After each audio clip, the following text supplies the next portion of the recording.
Ladies and gentlemen, the Electric Light Orchestra, or as they are more commonly known, ELO, here on Time for Hemp.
Thank you for taking time for Hemp.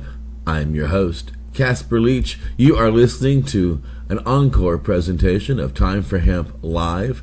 Time for Hemp Live is heard every Monday through Friday on AmericanFreedomRadio.com from noon to 1 p.m. Central Standard Time, which is 10 to 11 a.m. Pacific Standard Time and 1 to 2 p.m. Eastern Standard Time. I ask that you and your friends make it a point to tune in. With that said, let's take time for hemp.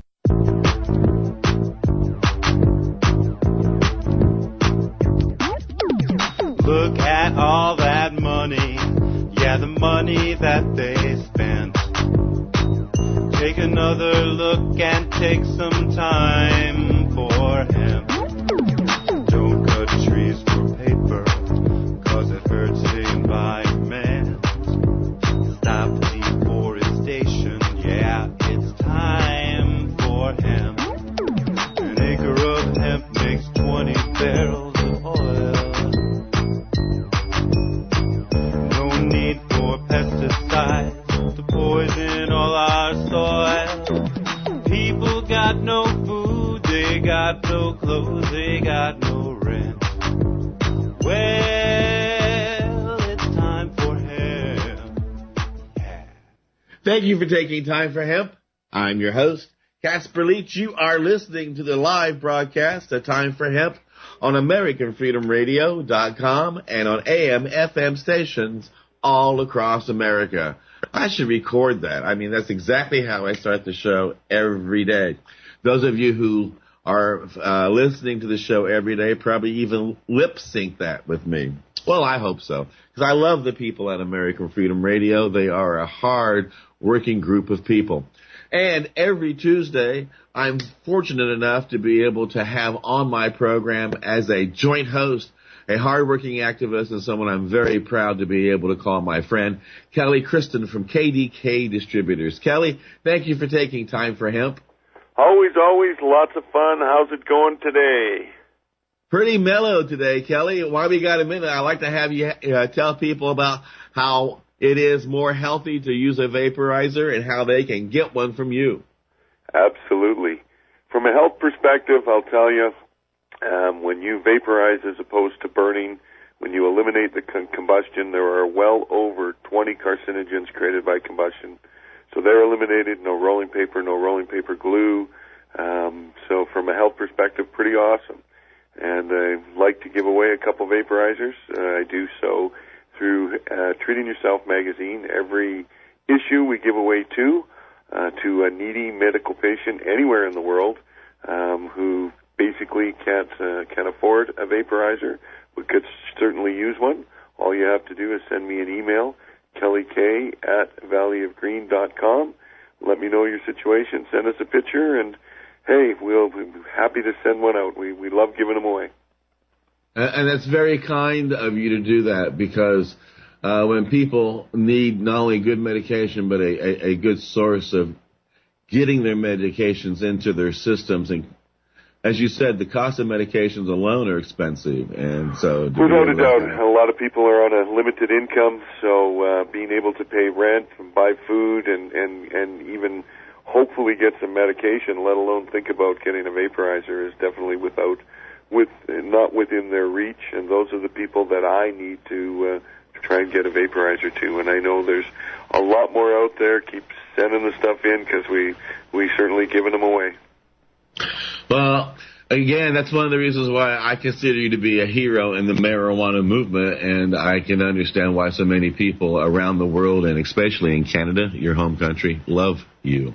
We do have a large audience in Canada. We have a large audience around the world. Yesterday, we had guests on from Thailand, and we're having a guest on from Thailand again today, Bangkok, as a matter of fact. We're going to be talking about the high-frequency active auroral research program.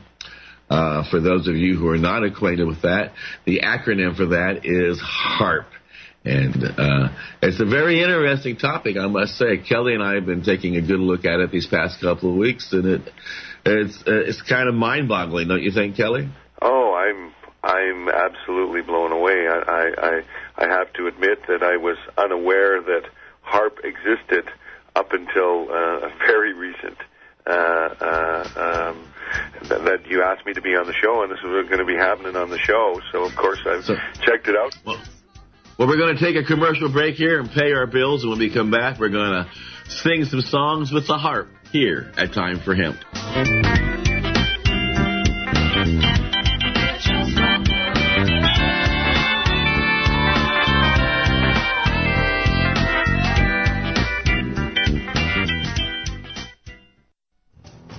THCF Medical Clinics are the premier medical marijuana physicians clinic in the USA.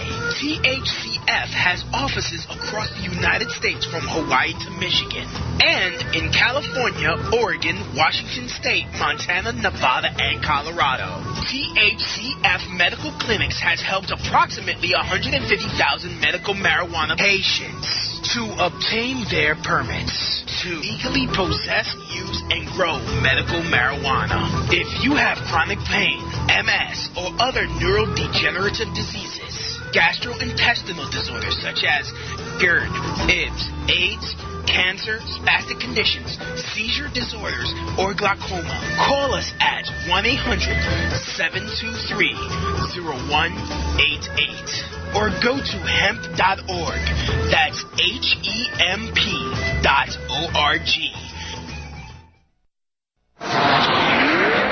Online, all the time, your gateway to the world. AFR! American Freedom Radio. Give it to them. Listen to the Vinny Eastwood Show on American Freedom Radio. Live worldwide weekdays 5 till 7 Central. It's the Vinny Eastwood Show on American Freedom Radio.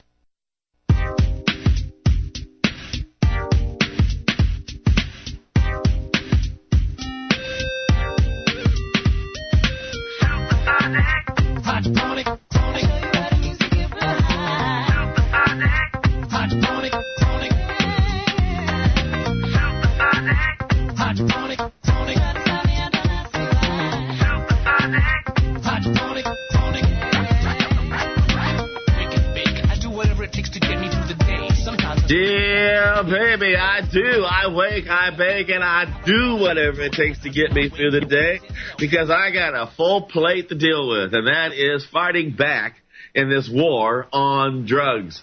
I would encourage you to get up off that couch and quit watching Dancing with the Stars. I mean, really, who cares if Christy Alley can do the two-step? At her age, she should be lucky to even do one step. Thank you. Go to green-aid.com. First thing you do, make a donation. Second thing you do, read what's going on there and find out how you can make a difference in your neck of the woods. On the program today, we are stepping outside the box, and we are going to be learning about the HAARP project. And my joint host, God, I love saying joint, and is on the program today from KDK Distributors, Kelly Kriston. Kelly, thank you for being on the program and stepping outside the box with me as well. Well, I'm always interested in being educated. This seems really quite a bit above my head. I've been trying to read a little bit about it, and there's obviously an awful lot going on there. So I'm interested in hearing what we get, what's going on. Well, we are very lucky today to be joined by Eric Dubay. He is from Bangkok, and one night in Bangkok, and you know the world is your oyster. And so he's been studying the New World Order and a variety of things that's been going on in the planet, and he has a very interesting website he's going to be telling you about. But first thing I want to talk about is this groovy thing called HAARP. Eric, thank you for taking time for hemp. Thanks for having me. I've always got time for hemp. Groovy. Now, a lot of people, and I mean a lot of people, and I can't believe it, don't know to this day what HAARP is. So can you, in a nutshell, and I mean in a nutshell, spit that out? Sure thing. So HAARP stands for the High Frequency Active Auroral Research Program, which is a pretty benevolent title for what it really is. But basically, it's an ionospheric heater that uses computer-controlled radio frequency transmitters to emit steerable electromagnetic beams. So what that means is there's a big antenna array, and it's shooting electromagnetic radio frequency into the ionosphere and then manipulating the ionosphere in various ways. Yeah, I would encourage people after this program to Google HAARP and learn more about it. But what Eric's talking about, too, is not just one antenna, but it's a whole bunch of antennas on a large acreage of ground. And I think he'll be letting us know there's quite a few of them around the world. We have one up in Alaska in the middle of nowhere. Jesse Ventura went up to check it out. In the middle of nowhere. I mean, you really got to drive, take horse sleds, get Santa Claus and his reindeers to fly you in. They still got 2 gates around this thing. So it's a top secret project, and it's highly funded by government dollars all around the world, not just our government, but varieties of governments, right? That's right. Yeah, there's HAARP-like facilities in somewhere between 6 to 10 different countries. There's not a definite number out there, but Norway definitely has one, Puerto Rico has one, Russia has one, and there's the big one there in Gakona, Alaska, that you're mentioning about. Kelly? Yeah, this is pretty interesting stuff. I mean, like you say, a benevolent name and very generic type of stuff they say they're doing. They also claim that you can relatively easy get access, according to what I read in Wikipedia, that that it is open to civilians, maybe not on a regular basis, but people can get into the facility. So maybe it's not so super secret as you think, Casper. They do have open houses once every 2 years, so they do let civilians in there once in a while just to keep the benevolent face. That website that you're probably reading, the HAARP official website, again, that wasn't up until basically it was exposed to the point that they needed to counteract the people exposing them, so they put up their own version of what HAARP can and can't do, but it's quite at odds with a lot of things like their own patents that they own, whereas they say it isn't used for weather manipulation. The patent's owned by Raytheon, which owns HAARP, and the patents are clearly for weather manipulation, creating nuclear-sized explosions without radiation, power beaming systems, detection systems for missiles, and many other effects as well. Now, you said that it was originally designed to be a friendly type of tool, something that would benefit mankind. And I've, in research, found that the individual who actually invented HAARP is now against HAARP. Well, he's passed away, and now his son's carrying the torch. But it really can supposedly do a lot of damage if used wrong. And this is information that is very old information. It's from Tesla's notes. A lot of people don't know who Tesla is. Well, I think fooling around with the ionosphere could be dangerous. I mean, I'm no expert by any stretch of the imagination, but anytime you're fooling around with something as critical as the ionosphere, I would suspect that there can be tragic results. Well, according to the military, that when they fire off the radio signals, and they do it in such a way, I mean, like our radio station is doing 50 megahertz, I think, and this thing's got an enormous amount of energy behind it. It actually separates the ionosphere, separates it for a short period of time. And many scientists are concerned that while that's separated, what's filling in that void? Now, Eric, one of the things that's really struck you of interest and has struck a lot of other researchers on this particular topic of HAARP seems to be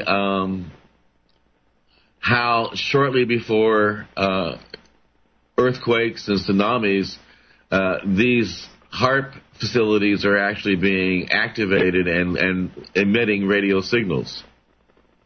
Right.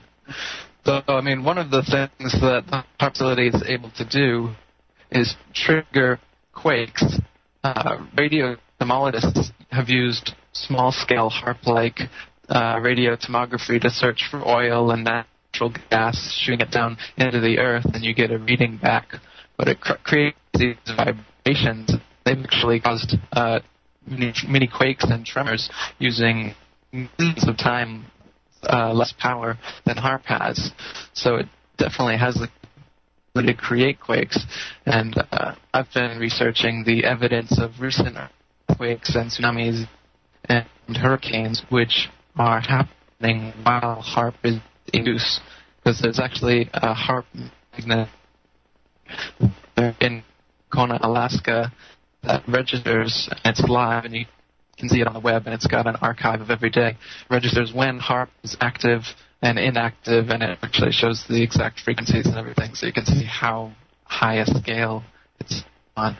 So that kind of started my research when I found out that HAARP was turned on either before and or during the 2004 Indonesian tsunami, the 2005 Katrina hurricane, the 2008 China earthquake, 2010 the 2010 Chile earthquake, and just now with this Japan tsunami, it was turned on for 6 hours before, right up until the tsunami hit, and then it went off again after a week of complete silence. I seem to turn it on 2 or 3 times a month on average. But anyway, it does line up with these. So this got me researching, looking into these magnetometer readings, and then I found a whole bunch more of it. I can continue with it, if you'd like to step in. Now, when you say you're taking these readings are high when these particular activities are happening, how odd is it? Do they maybe just happen to have it turned on at that time? I mean, like you say, maybe only a couple or 3 times a month. Is it, during specific times of the day, or is there any kind of information like that it's maybe just a fluke that it's on at these particular times at a high rate? Right. So if it was just those particular times that it was on, that wouldn't be quite enough condemning evidence. There's other things, such as auroral-like light I've been seen in the sky just before the China, Chile, and 2007 Japan quakes. Now, the high-frequency Auroral research program, one of the things that it's known to do is when you manipulate the ionosphere with these radio waves, it creates an aurora borealis-like effect. And there's actually footage you can see on YouTube, 30 minutes right up until the actual quake. Chinese people are videotaping these lights in the sky, and they're saying, oh, this is strange and beautiful, and not knowing what's about to happen. And then, everything starts shaking and the earthquake hits. So they don't usually have aurora borealis lights there in China, especially not just before an earthquake. And those same lights were then seen before the Chile quake as well. And those were reported on CNN and NBC, I believe. I've got the clips on my website. So yeah, that's one of the things that I thought to be of interest was how on one of the news clips that I was studying, you're right, a variety of major news media outlets on all 3 of those occasions did some film footage of those particular lights, saying that they did not understand why they were in the air, and that perhaps they weren't sure, but perhaps because they had occurred about 30 minutes before each of these major quakes took place, they might be able to start using these particular lights as some sort of sign of a natural occurrence about to take place. They gave no indication that the aurora lights had been man-made. They simply stated that they were unusual lights in the sky that occurred before each of those quakes.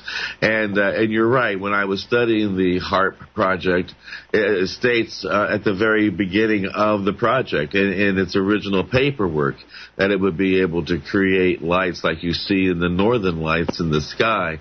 And they wanted to find out more what it could do. I'm done. Yeah.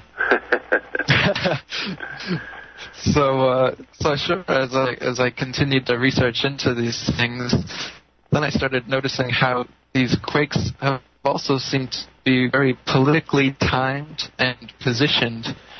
For instance, the Haiti earthquake, it was exactly 6 weeks before the Haiti elections that happened, and the epicenter was only 10 miles from the Haitian capital.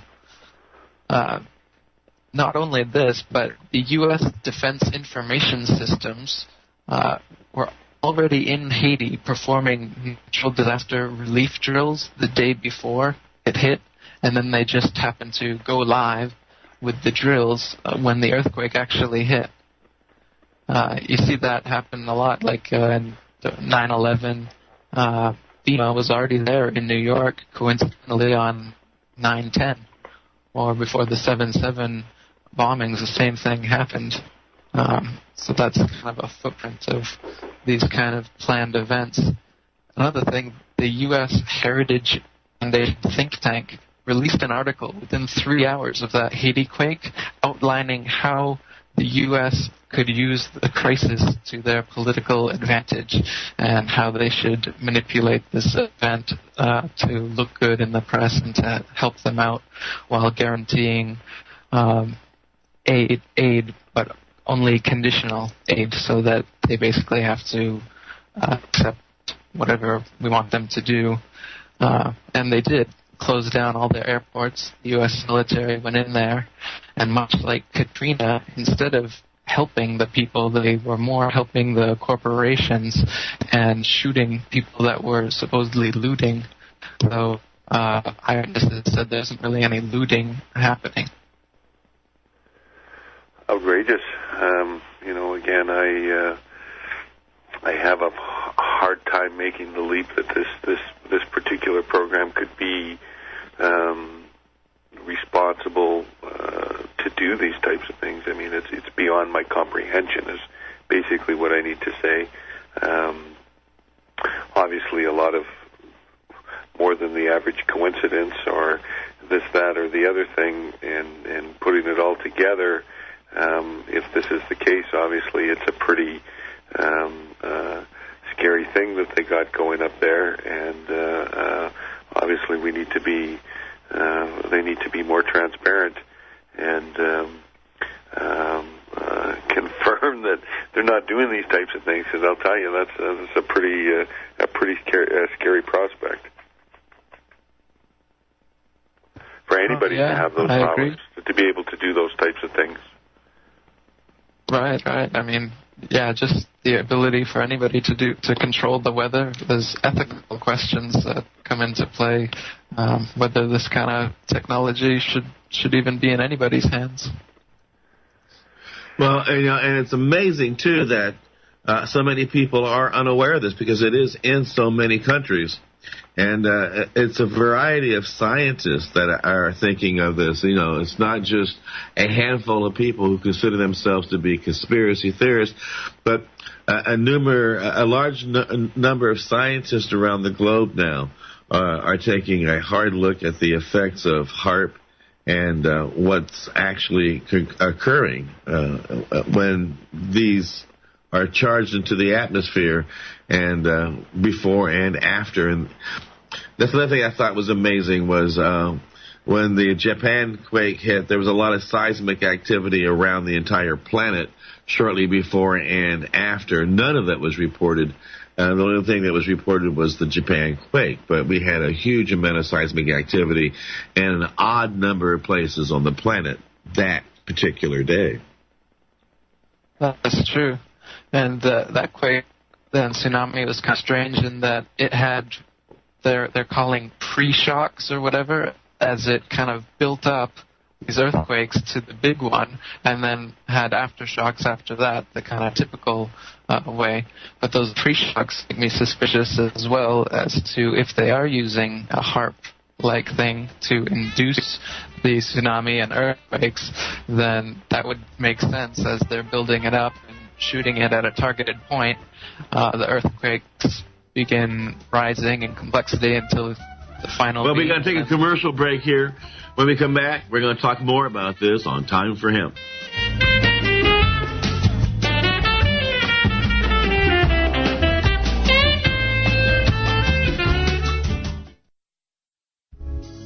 Treating Yourself Journal is written by patients for patients and has grown into a worldwide source of remarkable information. This journal provides patients and their caregivers information on different methods of growing medical marijuana for themselves and introducing healthier methods of taking their medicine. TreatingYourself.com is the largest, most comprehensive medical marijuana website on the net and is focused on the responsible use of marijuana as it applies to medicine. Treating Yourself Journal can be found in many bookstores worldwide like Borders and Barnes & Noble. Look for it at your favorite store. If you can't find it, demand it. Then go to treatingyourself.com and buy 2 subscriptions, one for you and one as a gift for a friend. Treating Yourself Journal, the most valuable resource for the global medical marijuana movement. No rules, no rules, no taboo topics, no taboo topics, no fear of doom, no fear of doom. We are American Freedom Radio, American Freedom Radio. Freedom Files, weekday, Monday through Friday from 3 to 5 p.m. Central on American Freedom Radio.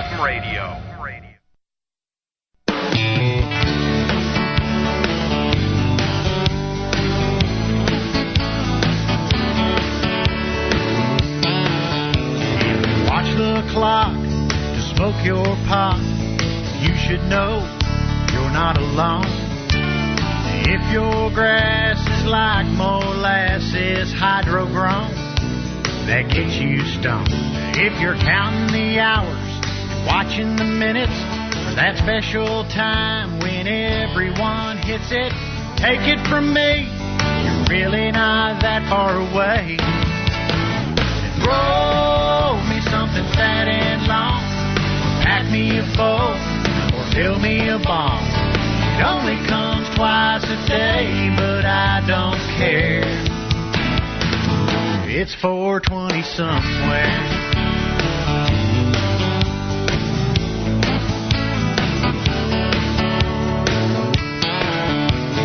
This smoke break is gonna make my afternoon when I get high. Even if it's my last bud, I'll smoke it up. It'll be alright. I've been sitting here waiting for what seems like a year. My Jamaican connection said he'd meet me here.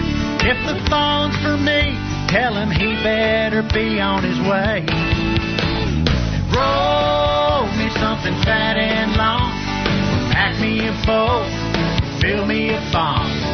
It only comes twice a day, but I don't care. It's 420 somewhere.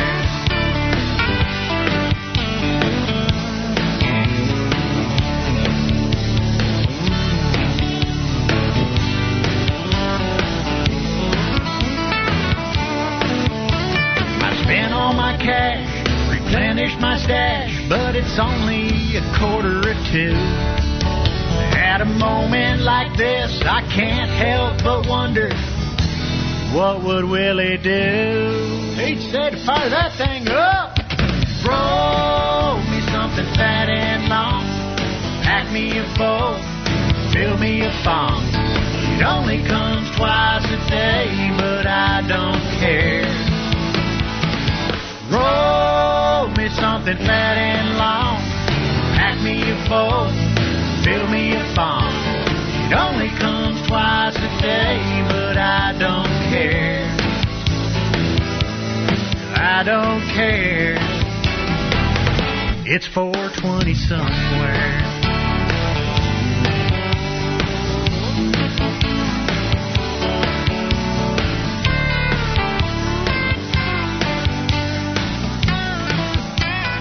Yeah, baby, it is 420 somewhere. It is 420 now here on Time for Hemp Live all around the world on American Freedom Radio.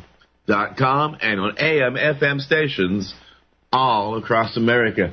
I want to thank all of my friends up in Canada for tuning in today, and for everybody who's joining in, thank you for sharing us with your audience. We are stepping outside the box today. We are discussing a project called HAARP, HAARP, something that's been in the news since the 90s, at least. I've known about for a long time. Always had my attention, been a little fascinated by it, and it's becoming more and more newsworthy, it seems.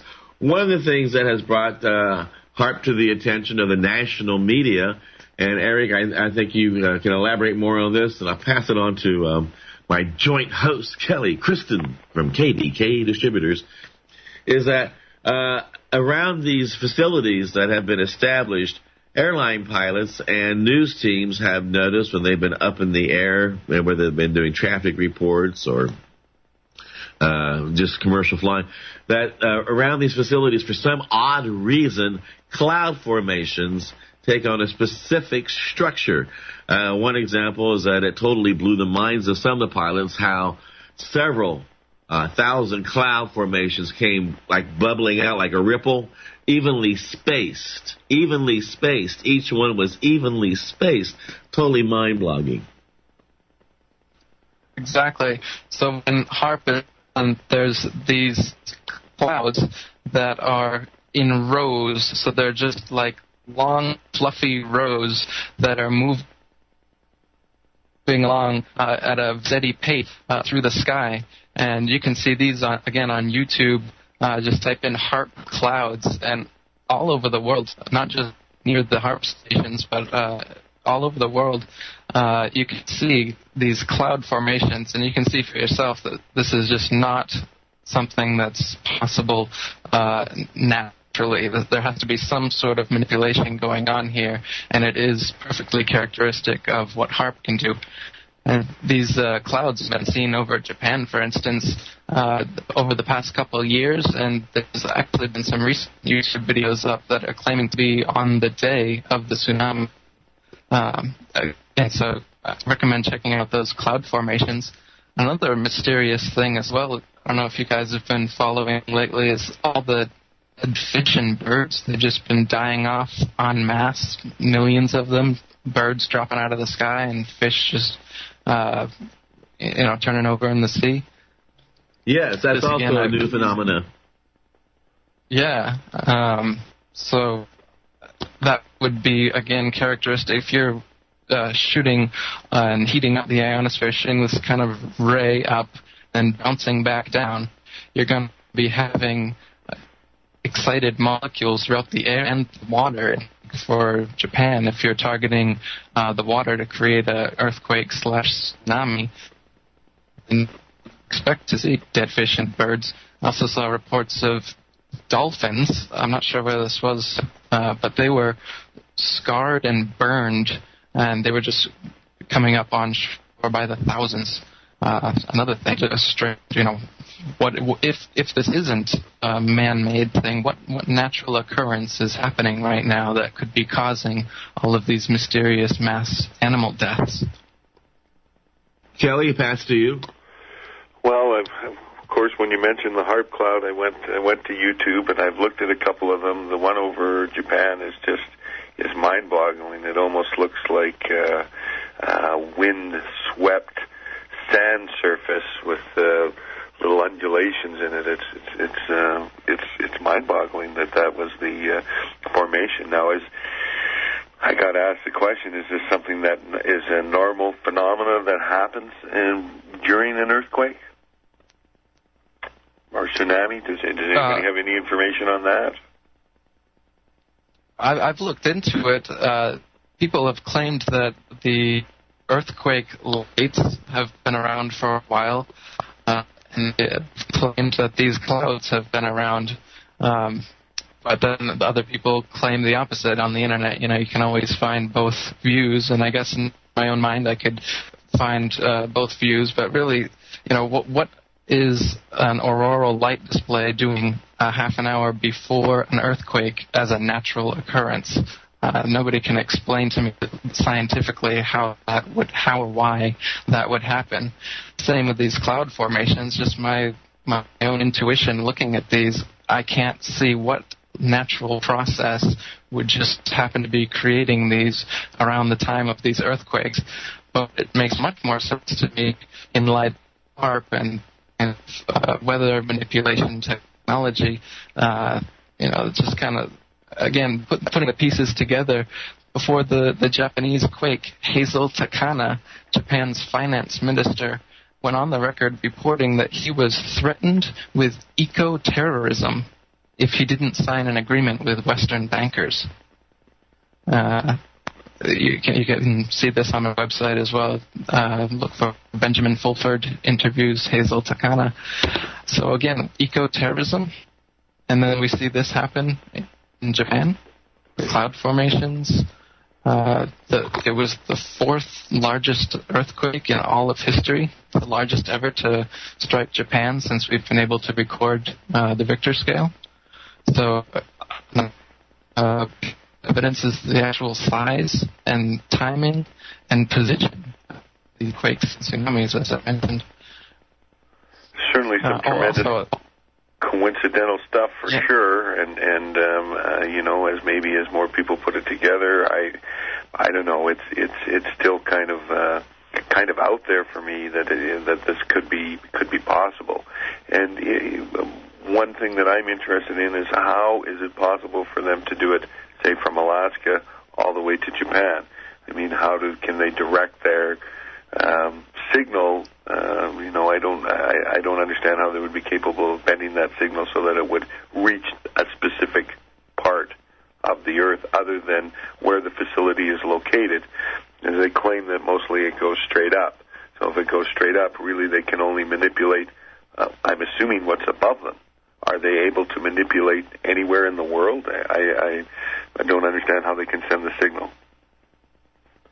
Well, they do have stations in more than just Alaska, firstly, and the patents come from based on Tesla technology, and Tesla bragged that he's able to create basically a death ray that was able to send a pinpoint bit of energy anywhere in the world. He said he could literally split the world in half. That's what he claimed. And I mean, he came up with some amazing inventions that were cut up. And that was back in 1915. Right. Yeah, very interesting. I don't know the scientific of it all myself either. But a lot of Tesla's work was confiscated by the United States government and kept under lock and key, and later became functioning aspects of today's technology. Tesla was proven right originally, and once his work was shown to be true, our U.S. government began to build more and more patents off of his work, thus keeping control over his inventions and technologies. So, and I also know that anything that is being owned and operated and controlled by the U.S. military is being used by the U.S. military. Now, it is either being used as a weapon or it is being used to help us use our weapons, such as radio technology. But for our government to secretly pump billions of dollars into this project, not really talk about it all that much, there's got to be something that the U.S. government is getting out of it. And it has been shown in the past to be able to change the direction that trout, when you would shoot it into certain directions, that trout would go when they go upstream, and change the directions of the way schools of fish would go. And in the past, again, it did show a variety of surprising results. So our U.S. government must have a true interest in this to be pumping a lot of money into it. Otherwise, it would be a council project dead on the table, and that money would be going into another aspect. Eric? Yeah. HAARP and the patents around it were originally controlled by Arco Power Technologies, which is a subsidiary of Atlantic Richfield Company, one of the biggest oil companies in the world. That was then bought out by E-Systems in 1994, which is one of the biggest intelligence contractors in the world, and they do work for the CIA, among others.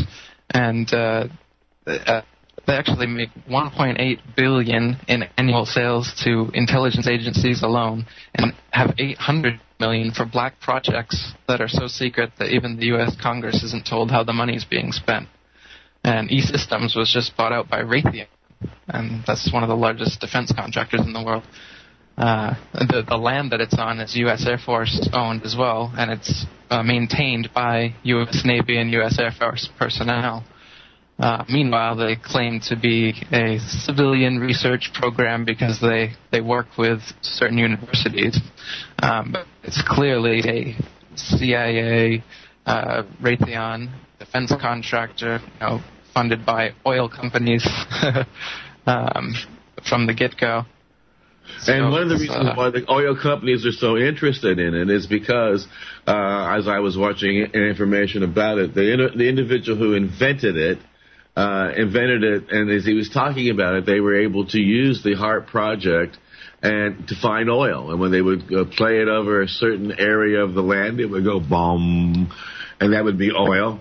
And then they play it over another part of the land, and it might go boom. That would be a different type of crude oil. Anywhere in the world they could find it. So for the United States, just for that alone, it was of interest.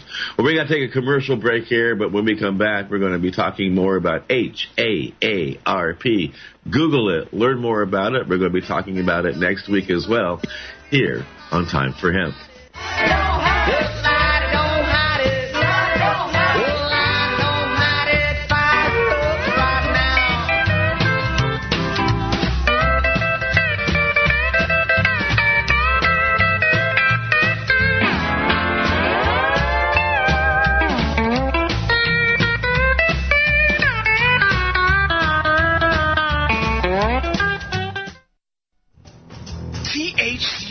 Medical clinics are the premier medical marijuana physicians clinic in the USA.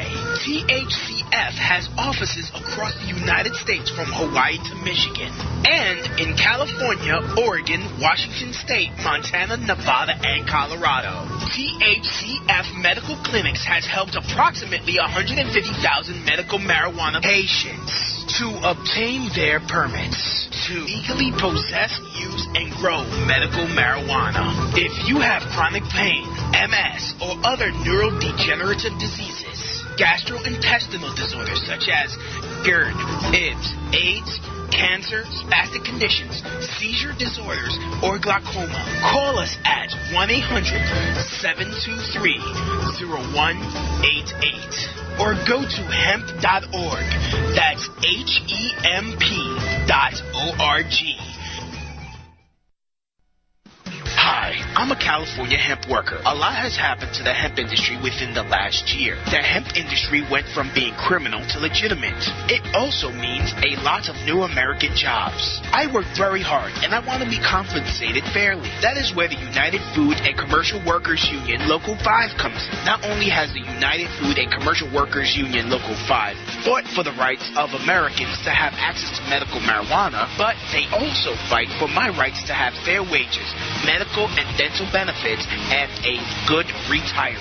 If you're a hemp worker like I am, consider joining the United Food and Commercial Workers Union Local 5 and do your part to keep jobs in the United States. For more information or to join, go to ufcw5.org or call 877-655-3483. The United Food and Commercial Workers Union Local 5. One vision, one voice, one union. Warning.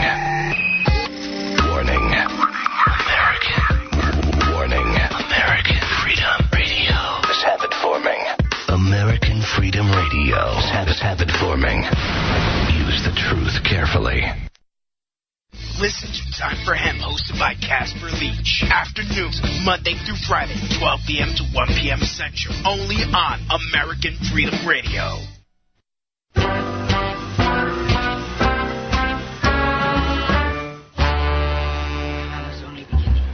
Well, now, chocolate cake makes my poor stomach ache, and all those pills are too much for me to take. I don't like cocaine 'cause it makes me all uptight, but coffee and reefer makes me feel alright.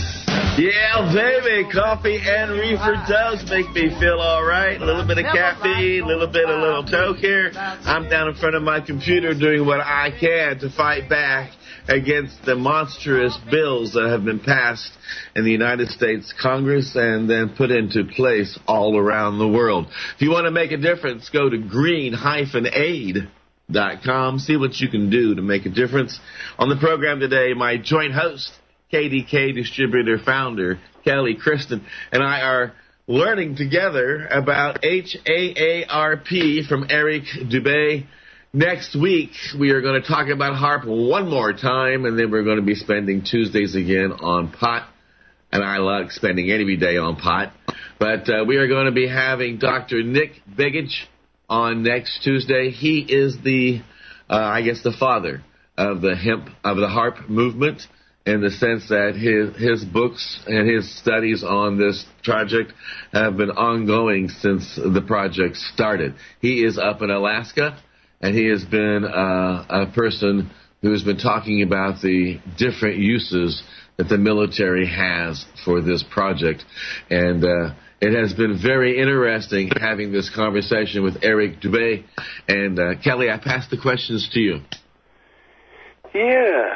Well, as they move forward, the kind of money that they're pouring into it, obviously it has some kind of dollar value or military value. Obviously, if they can actually do these things and manipulate this kind of stuff, I guess there's no need for weapons of mass destruction, because it sounds like probably the most powerful weapon of mass destruction that we know about. Yeah, most definitely. And not only powerful and massive, but covert, because it's the perfect covert way to, like Hazel Takana said, inflict eco-terrorism on your enemies. So I wonder if in the near future Japan is going to be giving in to some demand that they weren't previously going to because of this. They were warned, apparently, of eco-terrorism, and then that happens. So now what will the effects be? Another thing I was thinking to mention, here in Thailand, where I live, just a couple of days after the Japan quake, we hit the biggest cold snap that Thailand has ever had. It's during the hot season here. It's usually over 100 degrees Fahrenheit, 40 degrees Celsius, and it got down to 16, 17 degrees Celsius and stayed there for about a week. And there was no signs of cloud cover the whole time. And so this is supposed to be the hottest time in Thailand, here in Bangkok where I am. Yet, just after that quake, they're on the news saying it's the weather coming down from Japan. It was colder than it even gets here in the cold season. It doesn't even get that cold during the cold season here. So people were wearing hats and everything. It was just completely out of the ordinary. I talked to a bunch of people, in their 50s, 60s. They'd never experienced that cold, especially not during the hot season here. So another piece of evidence that just really got me on track about researching this stuff. Yeah, well, you would think with causing such a major tragedy, there would or a major event to occur, like an earthquake and a tsunami, that there would be some other type of repercussion from creating such an event, such as the weather that you've experienced in Thailand. Yeah. If you're tampering with the ionosphere in such a way, you may be pulling down all of that cold air down. Could be something along those lines. It got me onto the USGS website, the U.S. Geological Survey, where I found this very telling graph I put on my website. in the past 15 years or so, since HAARP has been fully functional, there's been a huge spike in the number of high Richter scale quakes around the world. You can look at the chart, and about 10 times the number of 6.0 and above magnitude Richter scale quakes have been hitting just in the past 15 years, whereas for the past 100 years or so that we've had the technology available to document, it's just, varying in a little degree. A big jump right in the middle of the 90s when HAARP actually became fully functional with its full antenna array. Another interesting coincidence. Well, we got about a minute left, Eric. Eric, we got about a minute left, so why don't you give a shout-out to your website so people can find it and learn more? Sure. I'm at AtlanteanConspiracy.com, and you can find all this HAARP information about halfway down on the right. Click on the HAARP topic. We've got documentaries, articles, links to many other websites, links to documentation of all the information I've been saying here, as well as links to other people's websites, like Dr. Nick Begich, who you're going to have on the show next week. Yep. Kelly, want to give a shout-out? Yeah, you bet. We got the Treating Yourself Expo coming up. We're going to be attending, of course, and I'd like to see a lot more. I guess we're going to see you there June 3rd to 5th in Toronto. Absolutely a must-attend event. And everybody out there listening, yes, we are going to talk about HAARP next week. We're going to have an individual who's been studying it, teaching about it at universities, and has been on a variety of shows that I'm sure you may have seen him on, and we're looking forward to that. Tomorrow is LEAP Day, L-E-A-P, Law Enforcement Against Prohibition.